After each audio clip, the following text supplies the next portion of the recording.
नमस्कार साथियों, मैं दिनेश कुमार आप सबका स्वागत करता हूं आपके अपने परिवार यज्ञ विद्या में। जैसा कि आप लोग जानते हैं, यज्ञ विद्या आपके लिए चला रही है Uttar Pradesh police computer operator की जो वैकेंसी है उसको डेडिकेट लेके बैच। इसमें अभी हमारा जो चल रहा है वो चल रहा है पोर्शन कंप्यूटर का, यानी कंप्यूटर से मतलब जो उसका सिलेबस दिया है सबसे ज्यादा जहां से क्वेश्चन आएंगे वो पोर्शन है कंप्यूटर का, उसी को अभी हम टारगेट लेके चल रहे हैं। देन इसके बाद रीजनिंग और फिर जीके जीएस तो चल रहे हैं, वैसे स्टैटिक जीके सर करवा रहे हैं, इसके बाद रीजनिंग की भी स्टार्ट करने वाले हैं। दोस्तों बने रहिएगा कंटिन्यू, आपका पूरा सिलेबस यहीं करवाया जाएगा। साथ ही साथ अभी उत्तर प्रदेश जो पुलिस की एग्जाम है उसका जो एग्जाम हुई है वो कैंसिल हो चुकी है, रिटर्न होना है, तो उसके लिए पुनः स्टार्ट करने वाले हैं। दोस्तों ये जो कंटेंट है ये कौन कौन से एग्जाम के लिए यूजफुल होने वाला है कंप्यूटर का, तो ये एसएससी में, बैंकिंग में, डिपार्टमेंट ऑफ एनर्जी वाला जो आया हुआ भर्ती है उसके लिए है, उसकी भी अभी आपकी एग्जाम होने वाली है उसमें, और आरआरबी, इन सब में तो होने हैं, मतलब इन सबका सिलेबस है ये हम कवर करके यहाँ चलेंगे बहुत आराम से। इसी के साथ जो एमपीपीएससी वाला एमपीपीएससी का जो एमपी का होता है, एमपी में एमपीपीएससी पूछी जाती है, वहां पर कंप्यूटर आता है, पीएससी में प्रीलिम्स में, वहां का हम कवर करके चलते हैं, वो भी हम उठा के चल रहे हैं, वहां तक का कवर कर रहे हैं। कहना मतलब ये कि हम पीएससी तक को टच करते हुए चल रहे हैं। साथ साथ यूपीएससी में साइंस एंड टेक में क्वेश्चन लाती है कभी कभी कंप्यूटर का, हर बार नहीं आता है, रेयर ही आता है, एक आधे क्वेश्चन मिला है, ज्यादा नहीं मिलेगा। लेकिन अगर ये क्लास देख रहे हैं और कभी आपको मौका मिल गया देखना और आपका यूपीएससी में क्वेश्चन आ गया तो वहां भी आप इससे बना जाओगे। ठीक है दोस्तों, स्टार्ट करते हैं। 33वां नंबर की क्लास है, इससे पहले 32 ले चुका हूं, प्लेलिस्ट बनी हुई वहां देख सकते हैं आप, और इंटरनेट की है, 9वीं है। आज हम पढ़ेंगे यूआरएल। ठीक है, ये क्लास आपको बता दी मैंने, 9वीं है, डोमेन नेम की सेकंड पार्ट है। ठीक है, देखते हैं आज जो हमारी क्लास है ये यूआरएल, यूनिफॉर्म रिसोर्स लोकेटर, ये सब आप सब जानते हैं इस फुल फॉर्म को, क्योंकि अक्सर यूज करते हैं ना, इसलिए यूआरएल को आप भी यूज करते हो, हर कोई यूज करता है गूगल में। और ये जो हमारा अलग अलग इंजन है, सर्च इंजन, वेब ब्राउजर, उन पर हम यूआरएल तो कर रहे हैं ना यूज, तो वही है, उसके बारे में आज हम अच्छे से जानेंगे, विस्तार से पढ़ेंगे। ठीक है, करते हैं यूआरएल के बारे में शुरुआत। अब आपके सामने यूआरएल की आ गई होगी क्या डेफिनेशन, आपको दिखाई दे रहा होगा, यूनिफॉर्म रिसोर्स लोकेटर, है ना, ये रहा। इसमें क्या बोल रहा है, वर्ल्ड वाइड वेब यानी कि www पर किसी वेबसाइट, कोई भी वेबसाइट हो या वेब पेज पर विशेषीकृत मतलब स्पेसिफाई एड्रेस का पता उस वेबसाइट या वेब पेज का यूआरएल कहलाता है। कहने का मतलब यह है कि आप जो भी वेबसाइट पे कुछ भी सर्च कर रहे हो, आपने मान लो गए, आप गूगल पे गए और वहां सर्च किया कि कंप्यूटर ऑपरेटर के बारे में आपने सर्च किया, ठीक है, और उसके बारे में कुछ भी जैसे कुछ भी सर्च कर रहे हो आप, तो उसमें जो पहला पेज खुल रहा है उस पेज के ऊपर लिखा हुआ रहता है, वहां एक लाइन लिखी रहती है, वो ये उसका एड्रेस मतलब उसी को यूआरएल कहता है। ये आपको दिखाई दे रहा होगा यहाँ पर, ये दिखाई दे रहा है, ये आपका यूआरएल होता है। मेरे दोस्त ये आपको डायग्राम में दिखाई दे रहा ना, ये बात यहाँ लिखी है, आपके एग्जाम में ऐसे लिखी हुई आएगी, इसलिए आपको ये पता ही होना चाहिए। कौन सी, जो उसका एड्रेस होता है, एड्रेस आपको ये पता है, आपको ये पता है, लेकिन इस तरह की चीजें वो हमें अक्सर याद नहीं होती, इसलिए हमने इसको भी रखा है।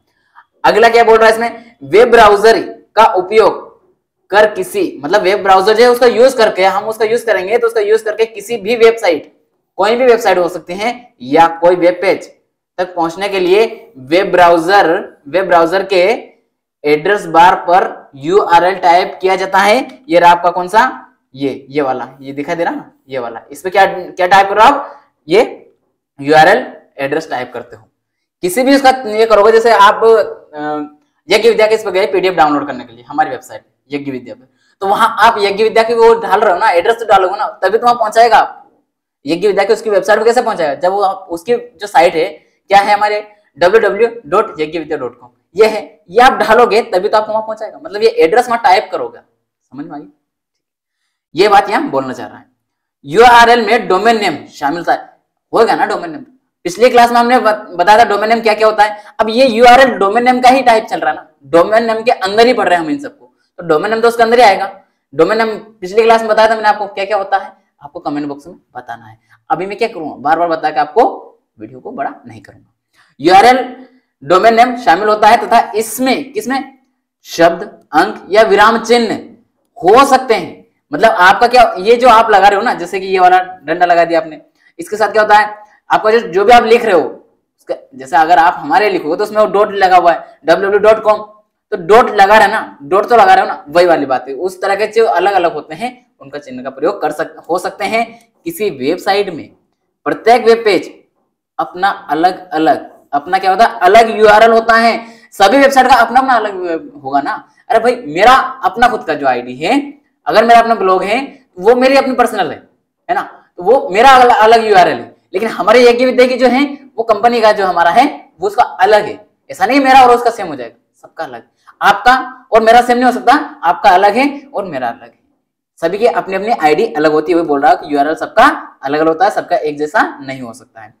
जिसे टाइप कर सीधे वेब पेज तक पहुंचा जा सकता है। जैसे आपको मैंने बोला www.yajnavidya.com, अगर आप ये पूरा लिखोगे तो आपको जो भी आप क्रोम पे गए वहां बहुत सारी साइट नहीं देगा, वो डायरेक्ट आपको उसका जो होम पेज होता है उसके ऊपर जाकर के रख देता है। ये बात यहाँ लिखी हुई, आपको ये बात आई होप समझ में आगे होगी। प्रैक्टिकली चीज है, आप भी यूज करते हो डेली, तो मैं उसमें ज्यादा समय आपका व्यय नहीं करूंगा, जाया नहीं करूंगा समय आपका, समय को बचाने की कोशिश करूंगा। क्या बोल रहा है, किसी भी यूआरएल, कोई भी यूआरएल हो, यूआरएल की बात चल रही, कोई भी यूआरएल में शामिल होता है। कौन, मतलब किसी भी यूआरएल में क्या शामिल होता है, क्या होना आवश्यक है। अगर आपको यूआरएल बना हुआ, कोई आईडी बनी हुई है, यूआरएल मतलब आईडी जो बन रही है आपकी, तो उसमें क्या चीज आवश्यक है, क्या क्या उसमें समाहित होती है, क्या उसमें मतलब आपको लिखना है, क्या उसमें होना आवश्यक है, ये सारी बात हम देखते हैं। क्या क्या शामिल होते हैं, क्या होना आवश्यक है। इसमें ट्रांसफर प्रोटोकॉल का नाम होना चाहिए। जैसे कि अगर मैंने www बना रहा हूं, गूगल पे गया तो वहां पर मेरा जो www है लिखा हुआ है वो है www लिखा रहता है, www। इसके साथ और क्या लिखा रहता है, http लिखा रहता है, ये स्मॉल आएगा। 2 मिनट इसको साफ करता हूं। ये आपका http आपको दिखाई दे रहा होगा, ये http, इस तरह और www ये तो लिखी हुई दिखाई देती है, ये तो लिखा हुआ रहता है ना, मतलब ऐसे ये सारा चीज लिखा रहेगा, कहना मतलब कोलन तथा दो स्लैश, कोलन तथा 2 स्लैश के द्वारा इसको अलग करते हैं। मैं अभी ये चीज आपको कैसे समझाऊंगा, डायग्राम इससे उदाहरण से समझाऊंगा बहुत अच्छे से। एक बार इसको पढ़ लीजिए, आप इससे गो थ्रू हो जाएंगे, तो मैं आपको उदाहरण से समझाऊंगा। क्या होता है, ये तो ट्रांसफर प्रोटोकॉल होना आवश्यक है। इसके बाद क्या है, कोलन तथा 2 स्लैश, ये देखा दे रहा कोलन, ये और ये स्लैश, इससे अलग होता है, ये होना आवश्यक है यूआरएल में। ये सब मतलब इंपॉर्टेंट है, इनके बिना हम नहीं कर सकते, यूआरएल नहीं बना सकते, वो बोलना चाह रहा है। सर्वर का नाम पता, मतलब ये बात समझ रहा, जो भी सर्वर आपको दे रहा है उसकी बात कर रहे हैं, उसका नाम पता होना उसमें चाहिए। होस्ट कंप्यूटर का डोमेन नेम भी कहा जाता है। होस्ट कंप्यूटर मतलब जो आपको दे रहा है ना, जो आपको आईडी दे रहा है, जो आपको आईडी बना रहा है, यूआरएल आईडी बना रहे हो आप, जिससे अपना सर्वर ले रहे हो, वो आपको क्या कर रहा है, आपके आईडी को कंट्रोल कर रहा है। उसके पास सब कुछ अपडेट है आपकी, आप कब कब उस वेबसाइट पर क्या क्या सर्च कर रहे हो, आपके पास ऑटोमेटिक कहां से आती है, वो ये तो कर रहा है। ये होस्ट ऑटोमेटिक क्यों देता है आपको, ये कंट्रोल करके देता है। तब क्या होता है, डोमेन नेम उसका नाम भी कहते हैं इसको, किसको, आपको जो पता होता है ना सर्वर का एड्रेस उसको। इसमें www मतलब किसमें, ये जो है ना सर्वर, इसके अंदर क्या क्या हो सकता है, www वेबसाइट का डोमेन नेम तथा top level domain. Top level domain क्या होता है, ये आपको कमेंट बॉक्स में बताना है। टॉप लेवल डोमेन की मैंने टेबल बताई थी, उसमें समझाया था, टॉप लेवल बताया था, जिसमें 1-2 में हिंट दे रहा हूं। एजुकेशन का बताया था मैंने, ऑर्गेनाइजेशन का बताया था मैंने, कॉमर्शियल का बताया था आपको। अभी इसके बाद के, और ये जो मैंने बोला इनका क्या है डोमेन नेम, इनका क्या है टीएलडी, वो आपको बताना है। जैसे मैं एजुकेशन का बताता हूं, आपको थोड़ी हिंट देता हूं, 2 मिनट रुकिए, इसको यहां से साफ करता हूं और आपको मैं बताता हूं का किसका, एजुकेशन का बता रहा हूं मैं, है ना। तो एजुकेशन का था क्या था, ईडीयू, ये किसका था आपका, एजुकेशन का था, शिक्षा का था। अब इसके बाद के जो मैंने बताया ऑर्गेनाइजेशन और इसके बाद में कॉमर्शियल, ये सब आपको बताना है कमेंट बॉक्स में। ये इनकी बात कर रहा है कि ये इन सबको ही क्या कहेंगे, किसके अंतर्गत आएगा, ये सर्वर के अंतर्गत आएगा। अगला देखते हैं, अगला कौन सा पॉइंट है, चौथा। दोस्तों ये जो 5 पॉइंट दिए रहा हूं मैं, ये आपके आवश्यक है यूआरएल बनाने में। कभी कभी क्या होता है, आपसे पूछ लेता है कि कौन सी यूआरएल नहीं आवश्यक है, तो वो भी हमें समझना होता है। समझ में आ गई होगी आपको ये बात, है ना। मतलब वहां आपके एग्जाम में आएगा, कथन बेस्ड क्वेश्चन आ रहे हैं, तो क्या करते हैं, ये आवश्यक नहीं है, ये इसमें आता है, ये नहीं आता, इस तरीके से लेकर के वो आपको उलझा सकता है। इसलिए मैंने इन पॉइंटों को की पॉइंट में बदले, पूरा पैराग्राफ आपको दे रहा हूं, की पॉइंट जो हमारे एग्जाम में आंसर निकालने के लिए इंपॉर्टेंस रखते हैं, वो पॉइंट दे रहा हूं। वेब पेज तक पहुंचने का रास्ता, वेब पेज तक पहुंचने का रास्ता मतलब क्या होता है, डायरेक्टरी पाथ होना चाहिए। फाइल का नाम, किस तरह के फाइल है उसका नाम होना चाहिए। जैसे मैं कंप्यूटर की क्लास पढ़ा रहा हूं, तो ये क्लास काय की है, यूआरएल की है, इसका मैंने यहाँ हेडिंग डाला। इस तरह से उसका फाइल का जो है वो नेम होना चाहिए उसके अंदर। यूआरएल में खाली स्थान, स्पेस का प्रयोग नहीं होता है, याद रखना। यूआरएल में खाली डैश मतलब वो लिख दिया कि यूआरएल में स्पेस हो सकती है, नहीं होती मेरे भाई, यूआरएल में कोई स्पेस नहीं होती। आपके अपने आईडी में क्या कोई कहीं स्पेस होती है? कहीं कुछ स्पेस नहीं होती है। तो इसमें कैसे हो सकती है? फिर थ्योरी में कैसे हो सकती है? प्रैक्टिकली नहीं हो सकती, तो थ्योरी में भी कहां से होगी, ये मैं बताना चाह रहा हूं आपको। तथा इसमें प्रयुक्त मतलब इसमें जो यूज कर रहे हैं क्या, फॉरवर्ड स्लैश फाइल के डायरेक्टरी पाथ को दर्शाया जाता है, ये है फॉरवर्ड को। ठीक है, अब इसको एग्जांपल से समझ लेते हैं। क्या है एग्जांपल में? आपको उदाहरण लिखे हुए दिख रहे होंगे दो, है ना। इसमें देखिए ये 1 2 3 4 5 जो लिखी, आप इसको समझिए, ये जो गिनती लिखी हुई दिख रही है ना आपको, ये 5 तक, इनकी गिनती का मतलब यहाँ ये है कि जो अभी हमने 5 पॉइंट पढ़े, कौन से 5 पॉइंट पढ़े, ये देखे ना हमने, ये 1 2 3 और ये चौथा 5वां, ये जो देखे हैं, यही बात यहाँ समझा रहा हूं कि जो पहला पॉइंट है, पहला क्या है, पहला क्या प्रोटोकॉल वाला था, प्रोटोकॉल वाला था ना, अभी पढ़ता है ना, अभी बताया ना, नहीं आ रहा फिर भी याद, आप क्लास को फिर से देखना स्टार्ट कीजिए तो आएगा। ये जो लिखा है ये क्या होगा, आपका प्रोटोकॉल हो गया। अभी मैंने वहां भी लिखा था HTTP लिखा था, www में प्रयुक्त होने वाला कौन सा कोड है, प्रोटोकॉल HTTP, बता ना, हाइपर टेक्स्ट ट्रांसफर प्रोटोकॉल। इसका क्या है, ये सारी मैं आपको पढ़ा चुका हूँ, HTTP ने सब प्रोटोकॉल, लेकिन मैं इसका यूज कैसे करते हैं वो बता रहा हूँ प्रैक्टिकली, क्योंकि आजकल क्या है ना, क्वेश्चन आपसे नॉर्मल तो ला रहा है, मतलब थ्योरी से तो ला रहा है, लेकिन 1 2 क्वेश्चन ट्विस्ट करके क्या कर रहा हूँ, प्रैक्टिकली लेकर जाता है। और जैसे प्रैक्टिकल आता है हमारे वहां हो जाती है सुट्टा साफ, हमारे उड़ जाती है, वहां पर हमारा टापरे बिकने स्टार्ट हो जाते हैं। तो वो ना हो, हमारे एग्जाम में क्वेश्चन गलत ना हो, इसलिए मैंने इनको सबको लेने की कोशिश की, कुछ भी ऐसा नहीं कि इसको छोड़ने की मैंने कोशिश की। तो आपको दिखाई दे रहा होगा ये क्या है, ये जो HTTP है, ये वन जो है ये HTTP उसका प्रोटोकॉल हो गया। ये स्लैश वहां लिखा था 2 कोलन और स्लैश से इसको क्या करेंगे हम, डिवाइड कर, मतलब अलग कर रहे हैं, इसका प्रयोग किया जा सकता है, मतलब आवश्यक है इसमें। तो ये लिखा है यहाँ पर, देखिए इसको साफ करता हूं, ये देखिए आपको दिखाई दे रहा है यहाँ पर, ये दिखाई दे रहा होगा, दिखाई दे रहा ना, 2 डॉट और स्लैश। तो ये जो दूसरा नंबर का पॉइंट था क्या था, डॉट और स्लैश का था, वो इसमें दिखाई दे रहा। इसके बाद क्या था, इसका था वेब सर्वर, जो डोमेन भी कहा जाता है ना उसको, वही। तो ये वेब सर्वर ये रहा, इसका www google.com, ये जो लिखा दिख रहा है आपको, ये बात बोल रहा है। इसके बाद क्या है, ये चौथा जो है, क्या चौथा पॉइंट में क्या लिखा था, देखिए चौथा में देखिए क्या लिखा था, वेब पेज पर पहुंचने का रास्ता। आप वेब पेज पर कैसे पहुंचोगे, ये तो बोल रहा है कि आप HTML जो hyper text markup language, HTML मतलब ये HTTP है, और इसमें कौन सी लैंग्वेज का प्रयोग करते हैं हम, हाइपर टेक्स्ट मार्कअप लैंग्वेज का प्रयोग करते हैं। तो कौन सी भाषा के थ्रू उसको लिखा गया है, कौन सा उसका मार्ग है जाने का, वो बात कर रहा है। समझ गए ना। चौथे नंबर में आपको ये पेज यहाँ समझ में नहीं आ रहा था कि क्या है, पहुंचने का रास्ता क्या है, मतलब डायरेक्टरी पाथ क्या है, क्या होता है ये। तो डायरेक्टरी पाथ जो है ना, ये वही है जो वहां यूज किया जा रहा है, लैंग्वेज आवश्यक है ना।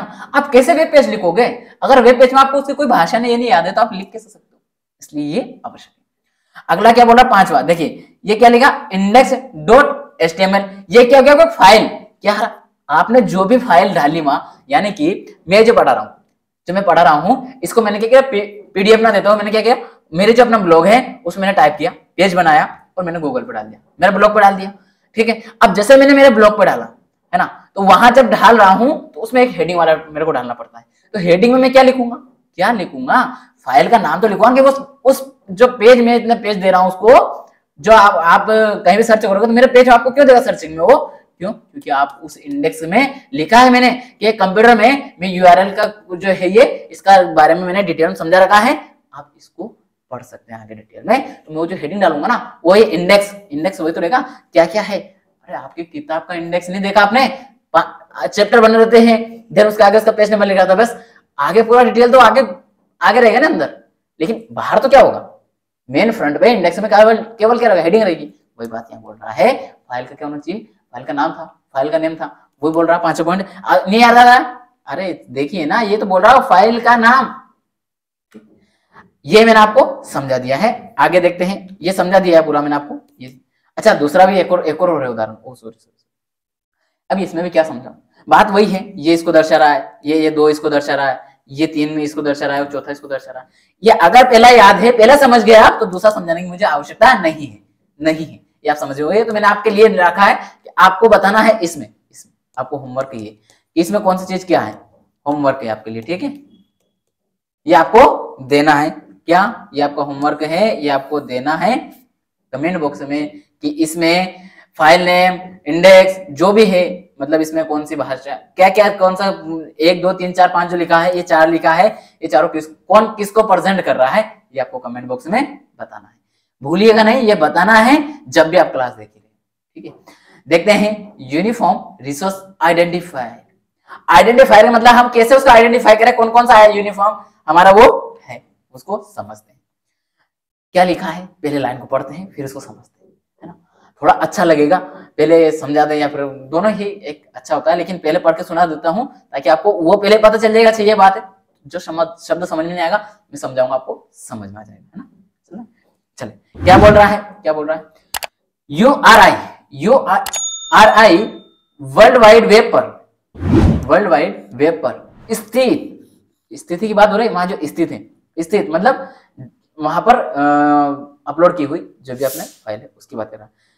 स्थित किसी फाइल या सूचना का नाम और उसकी स्थिति मतलब लोकेशन, नेम एंड लोकेशन बताता है कौन, URI। आई का देखिए अभी तक हमने क्या पढ़ा, URL पढ़ा, इसमें क्या पढ़ा, इसमें क्या पढ़ा हमने, एल पढ़ा, लोकेटर पढ़ा, लोकेटर पढ़ा, लोकेशन लोकेटर मिल गई। अब इसके बाद क्या है, इसे आइडेंटिफायर कैसे करेंगे, ये आइडेंटिफायर के लिए URI पढ़ रहे हैं। लोकेशन बताता है उसकी कौन, ये URI। URI में URL का कुछ या पूरा हिस्सा शामिल होता है। अब आपको कथन कैसे देगा आपके एग्जाम में, ये इस लाइन से कैसे क्वेश्चन पूछेगा, इस लाइन को आप नोट कर लीजिए, अलग से पॉइंट नहीं बनाया मैंने, पैराग्राफ दे दिया, कोई बात नहीं, आप समझिए इसको। ये बोलना ये चाह रहा है आपको एग्जाम में कैसे क्वेश्चन आएगा कि जो URL होता है वह URI के अंदर समाहित होता है, ऐसा है जी हाँ। URI में URL का हिस्सा, कुछ हिस्सा हो सकता है या पूरा भी हो सकता है, हो सकता है, हो सकता है शामिल होता है, मतलब उसमें रहेगा, अगर हो सकता है ऐसा बोल रहा है। अब वो ये बोल रहा है अगर वहां एग्जाम में आपको इसको इसी को घुमा कैसे दे दे कि URI में URL का पूरा हिस्सा होता है ना कि आंशिक, अगर ना कि आंशिक बोल दिया उसमें साथ में तो भाई कुछ भी तो हो सकता है, यानी कि वो कथन फिर हमारा गलत हो जाएगा। इस तरीके से आपको उलझाएगा वो शब्दों में, बस आपको ये ध्यान इसलिए रखना। छोटी बात याद रखिए ना, अगर पॉइंट अब आराम से क्वेश्चन लगा पाओगे, चाहे कथन में आओ किसी में भी आओ, फिर आपका आंसर मतलब आप क्वेश्चन कैसे भी आओ आप आंसर पर पहुंच जाओगे, इसकी गारंटी दिनेश की।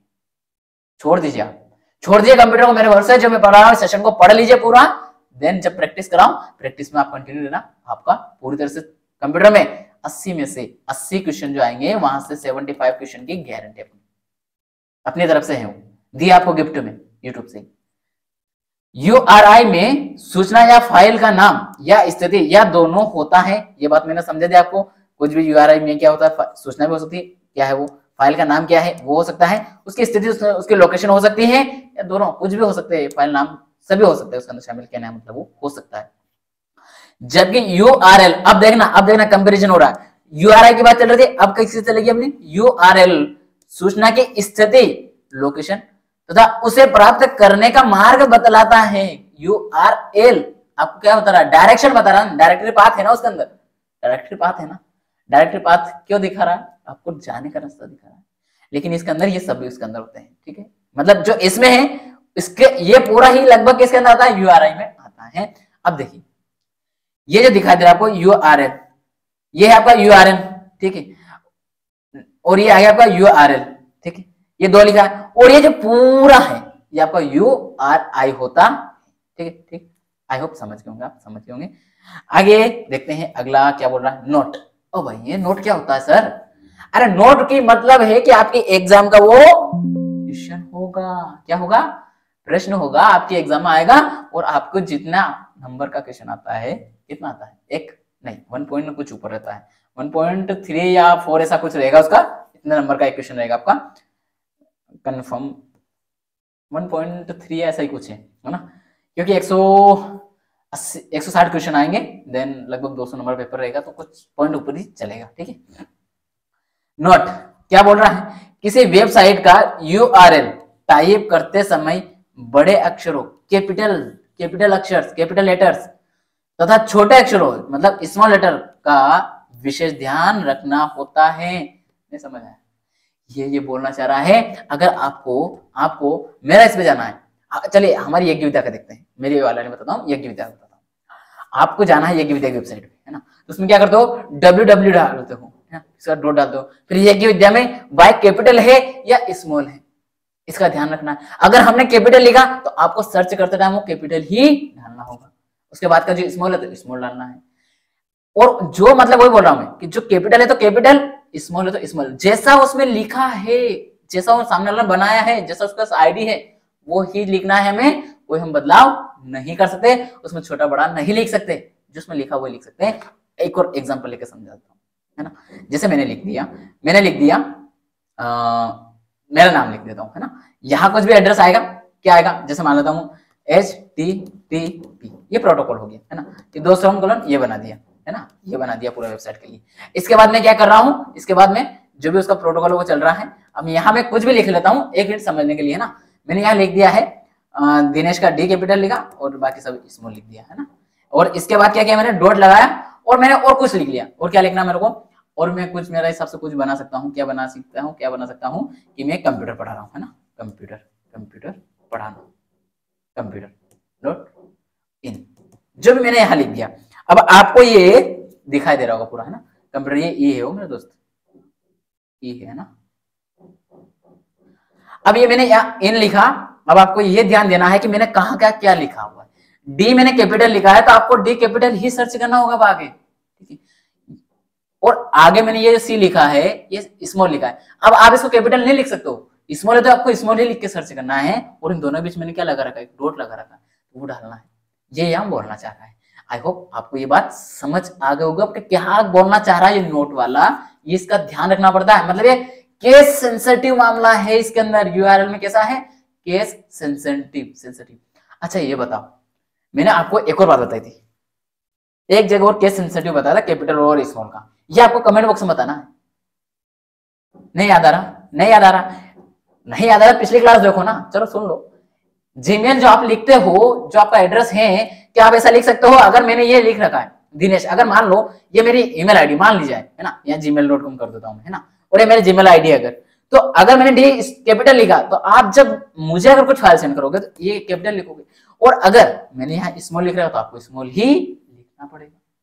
ये मेरी जीमेल आईडी नहीं है, मैंने ऐसे ही टेम्परेरी आपको बताया है, ओके, मेरा कुछ भी नहीं है, ये बनाने के लिए आपको समझाने के लिए मैंने एग्जांपल लिया है, मेरा ऐसा कुछ भी नहीं है, ओके। चलिए आगे देखते हैं, आगे क्या है, आगे है स्टॉप, मतलब इन्फॉर्मेशन कि क्या है, मतलब आपको यज्ञ विद्या क्या चला रहा है आपके लिए, यज्ञ विद्या आपके लिए चला रहा है ना, कंप्यूटर का आपको शुरुआत में बताया मैंने, क्लास चल रही है कंप्यूटर की, उत्तर प्रदेश वाली, टारगेट बैच है बहुत अच्छे से। और हाँ दोस्त, ये क्लास अभी जो दी जा रही है आपको ये क्लास अभी पूरी तरह से प्लेलिस्ट में उपलब्ध कराई जा रही है यूट्यूब पे फ्री में, तो आप आराम से इसका फायदा उठाइए ना, क्यों इधर उधर भटक रहे हैं, कहीं भी क्यों भटकना। इसके बाद हम टेस्ट सीरीज भी आगे चालू करने वाले प्रैक्टिस के लिए, तो आप पहले थ्योरी पढ़ लीजिए, उसके बाद जब टेस्ट लगाओगे तब आपको कितना याद हो रहा नहीं हो रहा, नहीं रिकॉल कर पा रहे हो तो आप वहां पर जाके भी रिकॉल कर लोगे। ये हमारा किसका चल रहा है, करंट अफेयर की क्लास चल रही है, आप देखिए डेली करवा रहे हैं सर, टॉपिक वाइज करवा रहे हैं, ठीक है, तो आप देख सकते हैं। देन ये स्टैटिक जीके का भी है, जो आपका सिलेबस में वही चल रहा है मेरे दोस्त, और हर एग्जाम पूछा जाता है, करंट हर एग्जाम पूछा जाता है, इवन यूपीएससी से लगा के एक सामान्य सी कलर के 1 लाइनर एग्जाम होती है, वहां तक करंट आता है। स्टैटिक जीके सभी जगह आता है, ये भी आपको बता रहा हूँ, और कंप्यूटर जहाँ साइंस एंड टेक है वहां यूपीएससी जैसे एग्जाम में ज्यादा नहीं आता है, कभी कभी आता है क्वेश्चन, मैं नहीं बोलूंगा वहां आएगा, हाँ, लेकिन आपके एमबीपीएससी वाले जितने भी हैं वो ध्यान दिले, एमपी में आएगा, फिर से आएगा, इस बार भी 10 क्वेश्चन आए थे, मान के चलो 5 से 10 क्वेश्चन फिर से आपका कंप्यूटर से रहेगा, ओके। चलते हैं आगे, आज के रुकते हैं, इसके बाद का पीडीएफ की थोड़ी इन्फॉर्मेशन देख लीजिए। पीडीएफ प्राप्त करने के लिए आप कहाँ जाएंगे, www.yagyavidya.com पे जाके पीडीएफ प्राप्त कर सकते हैं, साथ साथ आप टेलीग्राम ग्रुप ज्वाइन कर लीजिए ताकि आपको अपडेट वहां मिलती रहे। दोस्तों वीडियो कैसा लगा, अच्छा लगा हो, लगा है कि हाँ कंटेंट जो है एग्जाम के अकॉर्डिंग है, साथ ही साथ आपको लग रहा है कि आपका सिलेक्शन में ये जो बैच चल रही है, ये सेशन चल रहा है, ये आपकी महत्वपूर्ण भूमिका निभा सकता है, इसके लिए आप एक कमेंट, साथ साथ एक लाइक, और अपने दोस्तों को फॉरवर्ड करना ना भूलें, ओके। चलते हैं, मिलेंगे हम अगली क्लास में, जब तक के लिए जय हिंद।